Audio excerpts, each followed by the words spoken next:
This is Joe Dombrowski for WrestleZone Weekly, and my guest at this time, at this inaugural segment, you got to start on top.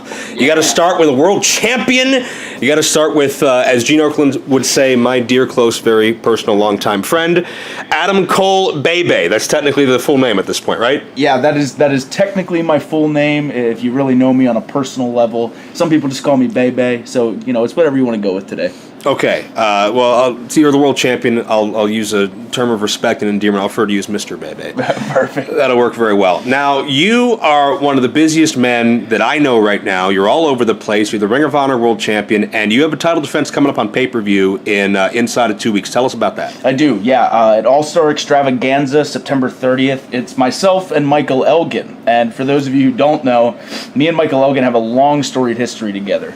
When I won the Ring of Honor World Championship for the first time, it was in a tournament final against Michael Elgin. When I lost the Ring of Honor World Championship for the first time, it was on Ring of Honor's first traditional pay-per-view to Michael Elgin. So this match has a lot of history. Michael Elgin has really stepped his game up since he's gone to New Japan, become a total star there. So I definitely have my work cut out for me, but in turn, you're going to see a really, really exciting pro wrestling match. And the exciting thing about you right now is that you're not just limited to Ring of Honor. You also are breaking new roads in Japan, and certainly you've joined the Bullet Club, and certainly the Adam Cole name and the Bullet Club name are very, very hot commodities in their own right. But do you see an extra pressure on yourself, or is there an extra bit of stress on yourself to live up to past expectations of Bullet Club members, or is this more your opportunity to take this in a new direction and make this your own? Yeah, I think it's a combination of both things that you said. There's definitely an added pressure that comes with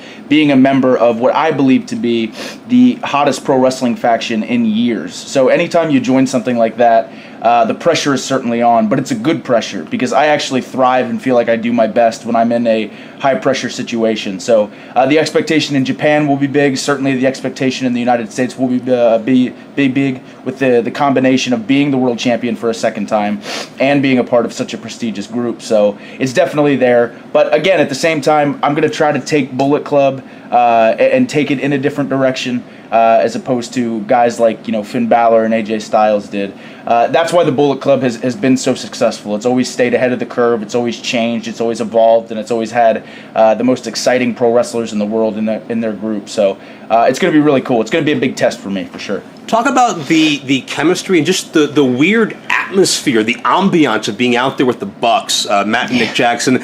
They're so polarizing, but they have so much energy everywhere you go. It's really something I can't even compare to anybody else on an independent level or an international level.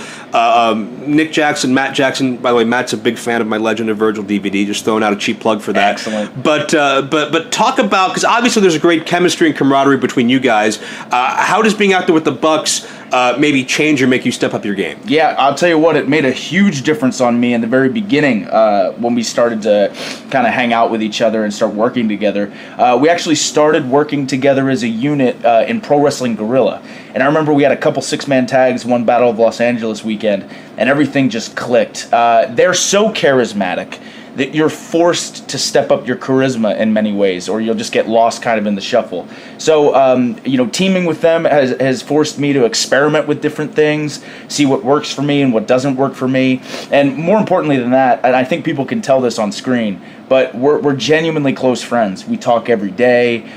We love wrestling the same amount. It's really cool. And again, the Young Bucks are at the top of their game right now. They're the hottest tag team in pro wrestling. So to be along with them and a part of their ride has helped me, but it's also been really fun too. And at the end of the day, they're very polarizing. Some people love them, some people hate them. But Absolutely. At the end of the day, you got to watch them, and you got to admit that they're fun to watch, and you can get lost in what they do very easily. Now, you talked about your tag team with them in PWG. There was a fourth cog in that wheel in the Mount Rushmore of wrestling. Kevin Steen, Kevin Owens, major success in his own right. The Universal Championship. You guys are both riding high. You're hanging out in hotels together with your championships.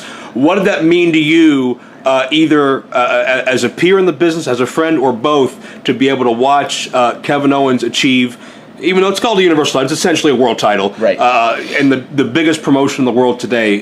Take us through your mindset when you were watching that. Man, it was surreal to me, and I told him this. I texted Kevin this afterwards, and I didn't mean this as a negative. I meant this as how well that I know him.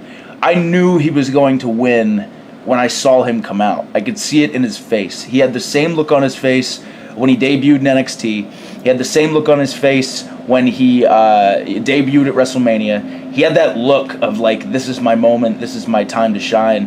And I was so excited, and I could just feel it in the way the match built and the way that he won. It was so cool. And one of the coolest things is not just because we're super close and not just because I'm such a big fan of his, but so many people told him no. So many people told him he would never amount to anything. And he kept fighting, he kept grinding, the audience kept supporting him, and now he's the top wrestler in the world. It's surreal, man. It's so cool.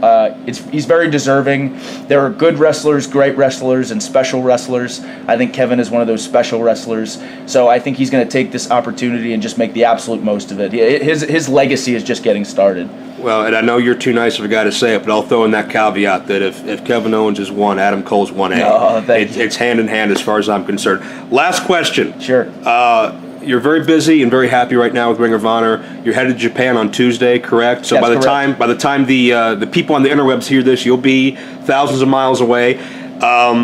Obviously, with the influx of smaller sized talent, cruiserweight talent, more indie style, which I don't like that term, Sure. but a more progressive style, let's say, heading into WWE and them taking more talents from a Ring of Honor or from an Evolve, Adam Cole's name is on that list. You've got that star potential, that star quality. You really embraced it very well. You're a good-looking guy. You're athletic. You're marketable.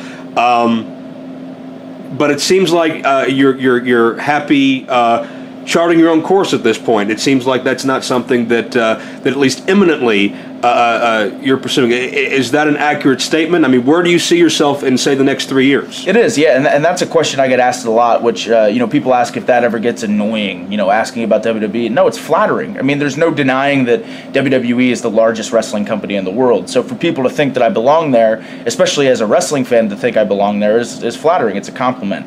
But the truth of the matter is, and I made this decision very early on in my career, I try not to obsess and focus too much on where I'm going because I really have absolutely no control of that. Let's say hypothetically the WWE could be ready to take me now, and 3 months from now they could change their minds. There's so many different factors that could play into this. So for me, I focus so much on the task that I have in front of me, and that's becoming a better wrestler every day, trying to become more marketable every day. And when I look at this, regardless of where I may end up in 3 years, right now I'm the Ring of Honor World Champion. Right now I'm about to start my career in New Japan. Those two tasks I have in front of me, I need to focus on. If I don't focus all my energy, all my heart and soul into that, I'm going to miss out on the boat or miss out on the opportunity of what I can create in these moments. So I try not to focus too much about where I'm going. The coolest thing about wrestling in 2016 is that never say never with anything. So many guys have showed up in WWE. Guys have left WWE to come work in Ring of Honor, Pro Wrestling Guerrilla, New Japan. So wrestling's wild. It's a great time to be a wrestler. It's an even better time to be a wrestling fan. So anyone who's focused on my career, just stay tuned, man. That's all I could say. So it's not the destination. We should just enjoy the journey. 100%. It took me a little while to understand that, but definitely. All right. Well, I definitely have enjoyed your journey of the past 5, 6, 7 years. I've followed you. You're a hell of a talent. You're a hell of a human being, and you deserve every bit of success that comes your way. And as long as you stay off some of those bad habits we've talked about, you'll be fine. Oh, thank you, man. Much appreciated. You can find Adam Cole on Twitter at AdamColePro. My website is joe-dombrowski.com. All of my merchandise and social media links are on there. Ring of Honor All-Star Extravaganza comes your way on a pay-per-view basis Friday night, September 30th. Also available, I believe, on the Fight app. Check out ROHWrestling.com for full details on availability on that great event. And you can watch Ring of Honor television Wednesday nights on Comet TV and every weekend on your local Sinclair Broadcasting Station affiliate. Adam Cole, thank you for joining us on WrestleZone Weekly. A pleasure. Thank you.